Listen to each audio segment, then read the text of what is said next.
Nothing got accomplished. There was nothing that happened in this meeting that couldn't have waited 2 days or 3 days or 4 days or whatever it was until my mom actually died.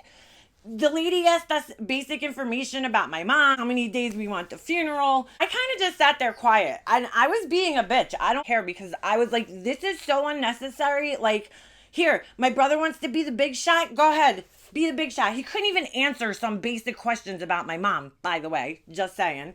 It was like a consultation. It was just such a fucking waste of time. I don't know if I said that 100 times, but it was a fucking waste of time. So all of a sudden, the lady's like, okay, well, to give you a roundabout figure. And as soon as she started talking money, it was like somebody sucked the air out of the room. It was like everybody got up and walked out of the room and left just me and my brother sitting in the room, right? You know, so she starts talking about pricing and all this shit. And I'm just like, I'm trying so hard not to like take it out on this woman and be rude to her because I know it's not her fault. I was just so angry about this whole situation. Now, all my mom's brothers and sisters, my cousin, everybody left the room. Everybody walked out of the room when they started talking about money. All of a sudden, my Uncle Bob decides, hey, I'm going to go in there. Now, mind you, I'm still squatting down in the corner like this, you know. He comes walking in the room, does not even look at me. Sits down right next to my brother and like rubbing his back. He's got his arm around him.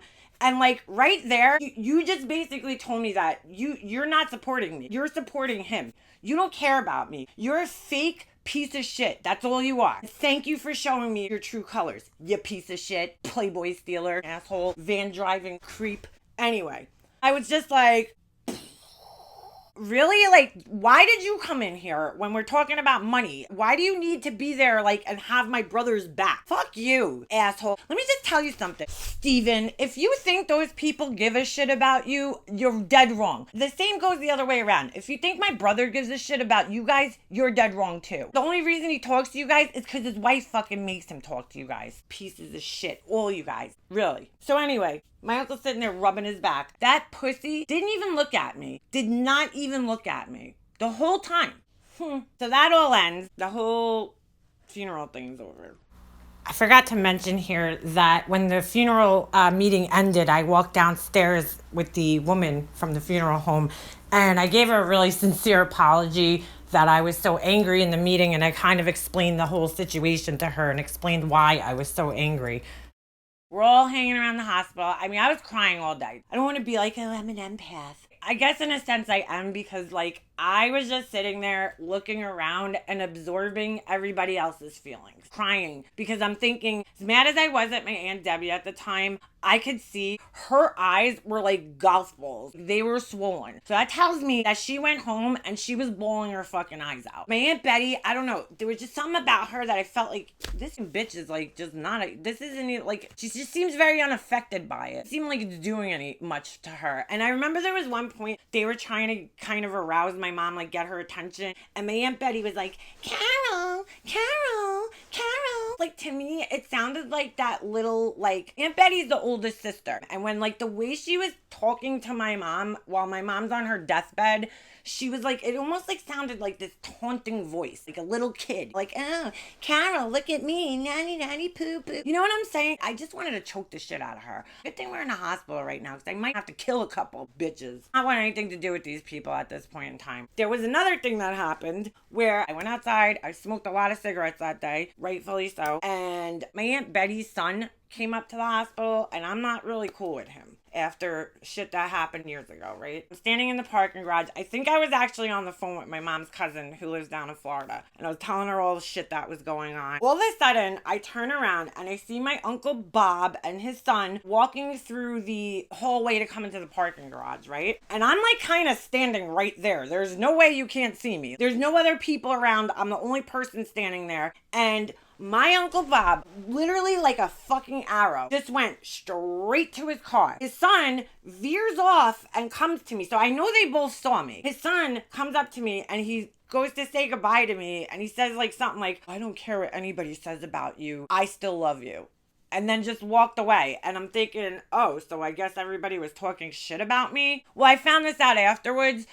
After that whole thing with my Aunt Betty in the hallway where I came in and I told her I don't give a fuck what you guys do, if you want to sit in, this is bullshit. When I went down the elevator, she went back into the room, not my mom's room, but she went back into the waiting room and she started complaining. Leanna's being a bitch. God, what's wrong with her for being upset about people planning her mother's death when her mother's still alive? Excuse me, Aunt Betty. I'm sorry I wasn't rainbows and sunshine that day. I don't know. Maybe because my mom was dying? I don't know. I might have been a little upset that day. I mean, come on. No compassion, these people. No empathy. No understanding. Like, what did you want me to act like that day? Did you want me to be like, oh yeah, we're planning my mom's funeral. I can't wait. It's a party. Let's all plan my mom's funeral. And the fucking confetti comes out. Are you serious right now? You're fucking mad at me for being upset about planning my mom's funeral? These people are fucked. I'm just telling you guys, okay? I didn't find this out until much later, and this really burns my asshole and tells me who people really are. And this is the reason why I will not talk to these motherfuckers again, ever. While we were all in that room planning my mom's funeral, my Uncle Bob, my mom's oldest brother's wife, so my cousin Nico's mom, and Satan were in my mom's hospital room, sitting by her bedside. And I come to find out that a little conversation went down in there. My Uncle Bob, for whatever reason, thought it was a good time while he's standing at my mom's bedside when she's dying. It's a good time to say, Leanna's dead to me. Well, first off, the feeling's mutual. You're dead to me too. I'll never talk to you again. I'll never have respect for you again. I don't care what happens to you. You're a piece of shit. I really don't care what you think about me. What pisses me off about that is that you knew my mom was laying in that bed. They say that the last thing to go is your hearing. When you're in the process of dying, you lose your sight. And these were all the things that I started to see over the last week of my mom's life. She couldn't see, even with her glasses on. You start losing your voice. But they say that the last thing to go is your hearing. I don't care that my mom was incapacitated that day. You sat there and talked shit about her child in front of her and put her in a position where she couldn't even say anything. She's laying there incapacitated and hearing this shit, and you have some fucking balls to put my mother in that position, you fucking piece of fucking shit. I gotta go.